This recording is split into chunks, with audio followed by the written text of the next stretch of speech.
Daydream anticipazione episodio 99. Jeanne rapisce Sanem.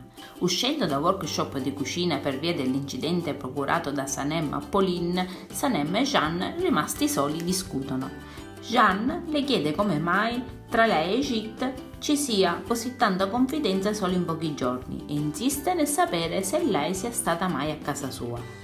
Sanem gli dice palesemente che non è nella posizione di fare certe domande. Lui risponde che le fa come amico e che hanno bisogno di parlare seriamente, ma lei non vuole e non ha tempo per farlo. Gli dice che non è andata da nessuna parte con lui e che se ne andranno separatamente e che lei prenderà un taxi. Jeanne allora la carica sulla schiena mentre lei urla che non può rapirla e che lo denuncerà. Lui ribadisce che hanno bisogno di parlare sul serio e che la porterà in un posto. Sanem ripete a Jeanne che non vuole parlare con lui, ma lui ribadisce che devono farlo. Jeanne continua a dire che vuole solo parlare, ma Sanem gli risponde che lei era disposta a farlo prima, adesso no. Comunque sia, giungono in una casetta in montagna. Jeanne lascia Sanem sola e lei è furiosa. Parla con la sua voce interiore che le dice che si trova in un bel posto, che non è con uno sconosciuto e potranno finalmente parlare. Poco dopo Jeanne torna con tante borse, dice a Sanem che le ha comprato tante belle cose e la invita a guardare dentro e a indossare quello che le ha comprato. Poi le chiede se ha fame ma non ottiene nessuna risposta. Jeanne si mette a cucinare sulla veranda e Sanem finalmente decide di uscire.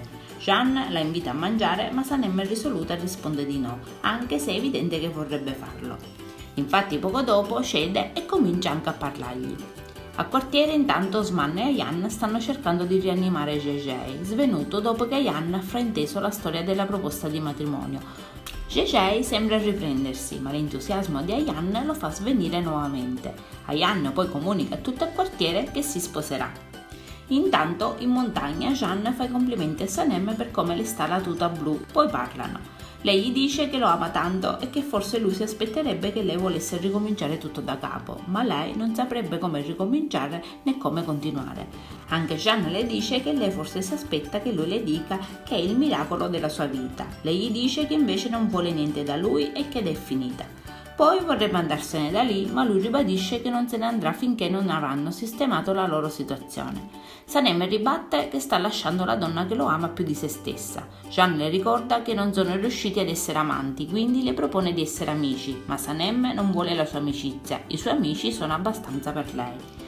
Sanem vorrebbe comunicare con Leila, ma Jeanne non glielo permette. Le dice che invierà un messaggio a Mirre avvertendolo che sono insieme, che ancora non si sono uccisi e che passeranno la notte fuori.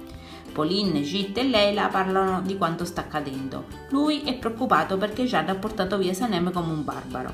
Git vorrebbe telefonare a Sanem, ma Pauline gli dice di non farlo così finalmente si chiariranno una volta per tutte. Sanem, rimasta sola nella casetta, è annoiata, cerca allora di escogitare qualcosa per aprire la porta e riuscire a fuggire.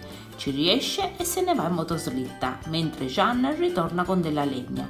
Ma poco dopo, in mezzo si ferma e Sanem si trova disperso in alta montagna. Jeanne la cerca mentre lei continua a urlare, chiedendo se ci sia qualcuno, temendo addirittura di morire lì. Finalmente Jeanne la ritrova, lei ne è felicissima e lo abbraccia, per separarsene però subito dopo. Lei gli racconta che è finita la benzina e che si servirà del suo senso dell'orientamento per tornare alla casetta. Adesso non ci resta che guardare l'episodio. Io vi saluto ed aspetto al prossimo video. Bye bye!